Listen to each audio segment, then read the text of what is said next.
Catherine Bernardo, na pagtanto na sadyang hindi si Daniel Padilla ang nakalaan para sa kanya, no?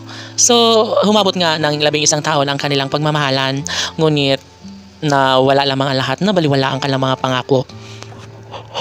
Lahat ay mayroong mga rason, no?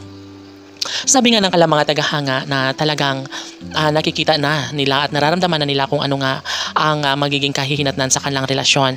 Sa unang taon pala ng kanilang pagmamahalan ay nararamdaman na nila na talagang hindi gagawa ng hindi maganda itong si Daniel Padilla, at siya nga talaga naman ang unang gumawa ng maling hakbang para tuluyang mawasak ang kanilang mga sumpaan ni Catherine Bernardo, no? Nasayang man ang kanilang matamis sa pagmamahalan, nawala man ang kinang ng kanilang pagmamahalan, ay sinisiguro pa rin naman ni Catherine Bernardo na magkaroon ng posibilidad na siya ay makabangon at mahanap niya rin ang lalaking sa kanyang tunay na minahal.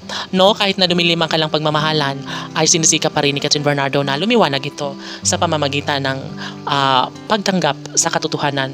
Kung nais ni Catherine na magbago ang takbo at kinang sa kanilang pagmamahalan, ay nararapat lamang din na matagpuan ni Catherine ang lalaking mag-iingat at magmamahal sa kanya sa habang buhay. No, depensa ng mga fans ni Catherine na dapat lamang talaga na magsumikap si Catherine Bernardo na maalpasan ang mga pagsubok, no, mga matinding kaganapan na hindi inasahan ni Catherine Bernardo.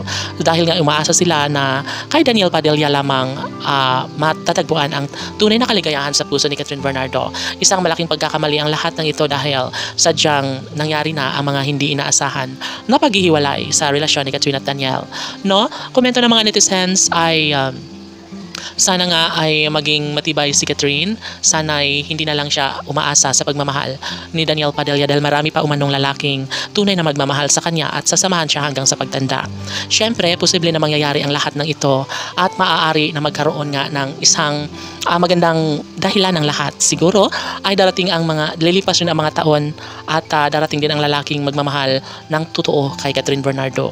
So, payo nila kay Daniel Padilla na mag-enjoy na lamang si Daniel sa buhay, sa pagmamahal ni Andrea Brillantes. Sana nga umano ay magkaroon ng magandang magkaroon ng happy ending sa relasyon ni Andrea at Daniel, dahil hindi rin naman papayag ang mga netizens na magaya na masaktan ang pagkatao ni Andrea dahil sa pagmamahal ni Daniel Padilla.